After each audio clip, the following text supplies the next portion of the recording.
Every week on Woman Wednesday, we have one of my favorite guests, and she joins me right now to talk about, among other things, Xen Sams is with us, to talk about this new Netflix documentary where I guess Malcolm X was actually one of the forefathers of the U.S. movement of, the fight for racial justice. And there's, I guess, a new Netflix series out there, Xen, that you're going to tell us about. Yeah.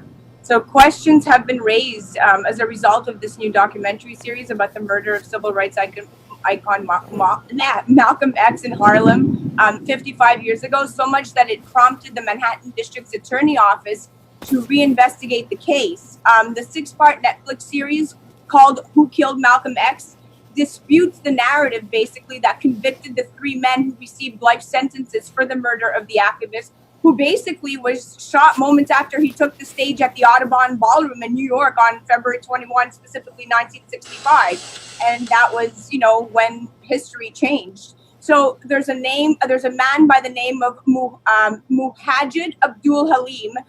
Back then, he was known as Talmadge X. Hayer. And Thomas Hagen admitted to the murder decades ago, but they both insisted on the innocence of the other two men. The other two men was Mohammed Abdul Aziz, known as Norman 3X Butler, and Khalil Islam, formerly known as Thomas 15X Johnson. So the series kind of insinuates that four members of a Nation of Islam mosque in Newark, New Jersey, played a role in the murder. And a spokesman for the Manhattan DA, Cyrus Vance Jr., familiar with our friend Cyrus Vance when we were covering Harvey Weinstein, said that after meeting with the Innocence Project, and it's an organization that seeks exoneration for wrongly convicted and incarcerated people, they determined that the district attorney's office will begin a preliminary review of the matter, and that's where it's at right now. So but that's the power of Hollywood. So, Xen, let me ask you this. When you bring up the Manhattan DA's office, you were covering it in depth for us when, the whole Harvey Weinstein was going down. And I think I remember pretty clearly that we were in agreement that, DA Vance here in New York was, acting pretty favorably to Harvey Weinstein for quite some time. He refused to bring charges against him. Harvey Weinstein was a big donor to him. So is this a grandstand for black people to get black votes? Or because as far as I could see, there's nothing but waste, fraud, and abuse going on in the Manhattan DA's office. You're 100% right, John. We are on the same page in this particular case.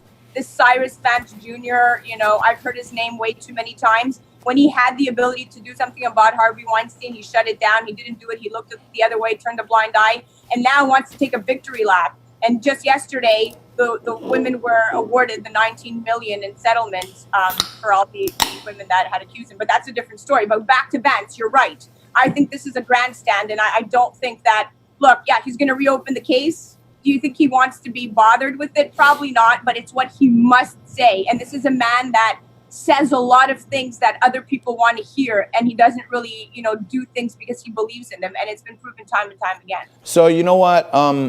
I know we got other things to talk about, but I can tell you this. With all this talk, you live in New York like I do. They just cut $1 billion from the NYPD budgets here in New York City. So they're already winning on the defund the police front, right? Which is bad news for us, our families, our home values, all these things, because crime is skyrocketing, right?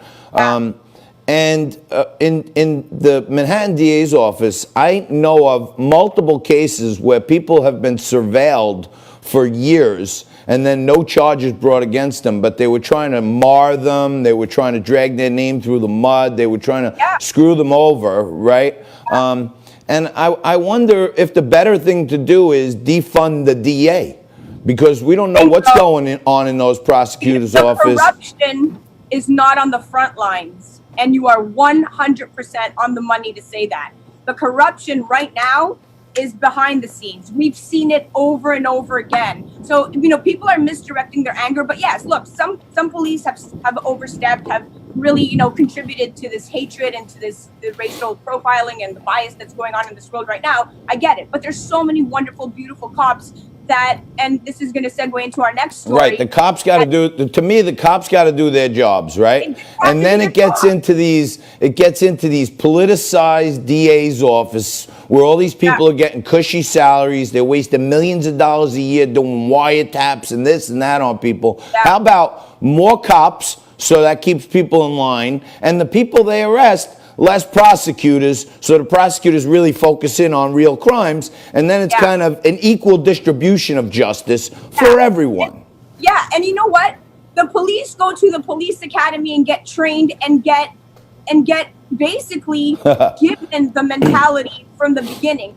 They come in as raw meat, as diamonds in the rough, and then they get taken into the system, and the corruption from behind the scenes trickles into the way that the police treat and think, towards civilians. Yeah, so I think that if they had proper management behind, all of this would go away. And if it was not corrupted and being governed from a place of truth, it would be a whole different story. So, and this all goes into the cops are the big bad wolf. This all foments into basically the brainwashing of a new generation of kids. Absolutely. And you wanted to talk about this video that's gone viral of a little boy in Connecticut. This is so heartbreaking. So a 9-year-old boy who was playing basketball in his driveway in Connecticut hid from a passing police car. And this has gone viral after his father shared the video on social media. Now the father, his dad, Stacey Pierre Lewis, posted the footage on Instagram asking, why does he feel like he has to hide when he isn't doing anything wrong? And the family's home security system caught this heartbreaking image, and basically this little boy who's in the 5th grade was reacting as the police car passed by, and he went and literally hid and ducked behind a car that was parked in the garage. Now, when the dad got home, the boy said, because they killed George Floyd. Wow. And that leveled the father. I mean, what do you say to that?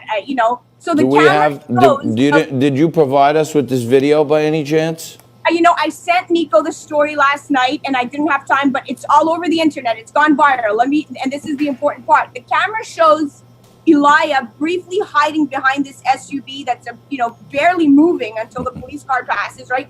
And it's only when the car goes all the way out of sight that he goes back to playing ball. And his dad is at work now watching this entire thing take place on, the remote security system. And the notification goes off that there's a motion in the garage. So the father is watching this in real time. And then he thought about it and decided not to post it right away. And when he did post it, it went viral. He's a respectful father of 2. He waited a few days. LeBron James broke his heart, and he wrote a heartwarming letter to the family. And ultimately, people are grateful that this happened because it sets up an environment where you can have an uncomfortable but very necessary conversation with your kid. And shortly after it happened, and this is the silver lining, you're going to like this story. I know you like happy endings. Oh, I love happy endings. I love myself a happy ending. A police officer in the neighborhood stopped by to visit and spoke to the little boy. And they had a conversation. And the goal was just to be honest with discretion. But you want the children to still remain innocent. But a police officer did reach out and speak to the boy, and so it ended, better than it began. That is a beautiful ending, and they lived happily ever after. Yes, but we need the police, and I told Alexa that. She heard them chanting, "Defund the police. Who will keep us safe? We will keep us safe." And I'm like, no. Yeah. I'm like, if somebody came up to me right now and stole my bag, do you think another civilian would come to mommy's rescue? No. One of your bodyguards would probably tackle him 2 feet away. But, all right. We got to leave it there. You're the bomb. Next time, hopefully, Nico will get the actual viral video into the viral video segment. But we'll work on that. But I didn't realize we could have put the B-roll so quickly. You usually send us like 50 assets. Now you send us none. You're slacking.